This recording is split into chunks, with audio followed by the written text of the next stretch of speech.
So this is the 5th gen blow off valve. If you can see, it is orange. So the orange one is rated at negative 18 psi. So with the spring kit, it brings 3 springs. It brings 3 springs and the tool to take it out, unscrew this. So you're gonna use the gray spring, and it has a pink, it's like pink painted up here, and that is rated for negative 20 psi, which the ECOBOOST runs 20 psi at full boost, and it idles at negative 20. So that's why when you install this, you're gonna have turbo flutter because it's rated at negative 18. And my problem was when I put it on and I didn't put the spring on because I didn't know about it, the spring kit. Basically, every time I would full floor it, it would open and it would sound like because it was at negative 18, and you know it goes past that. So the spring was too weak. So I added a stiffer one inside of it and kept the original spring that came with it. So you just put it inside of the original spring and you should have full boost now. And with the boost reference line, I had a dude ask me how I put it on, and it goes all the way back here. What I did was you cut the OEM one and then you have to slide it onto like this little nipple. But the thing is, what I did was I added lube, chainsaw lube, because I couldn't get it on just by itself, so that helped. And then it doesn't matter which side you cap it off. I did it on this one because I get to reroute it this way, and the hose is long, and I zip tied it along through this. And that's what everyone normally does.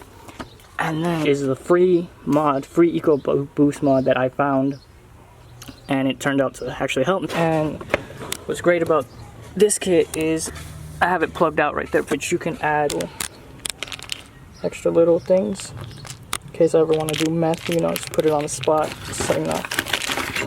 So this is the spring kit. It comes with 3. It has another gray one and pink, and they're all like, they have slight colors. This one's orange, this one's purple. If you go online, you can see what they're rated for. I have the gray one in there, which is negative 20 psi. So what you do is you unscrew that. I used a C-clamp to hold it, and I put a piece of wood over here to make sure it was flat. I took it off, right?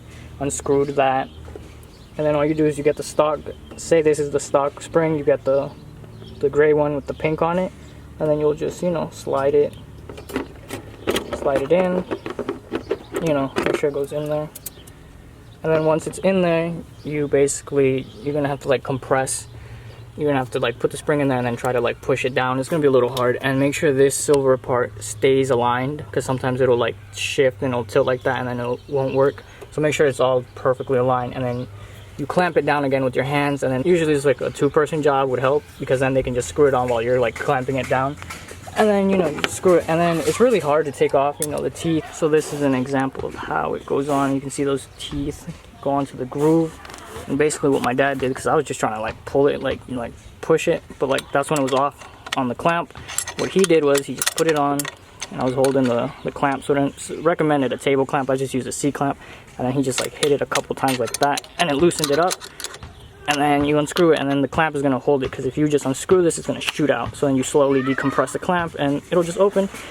And this is one piece, and then this is one piece, and then this is what holds it together.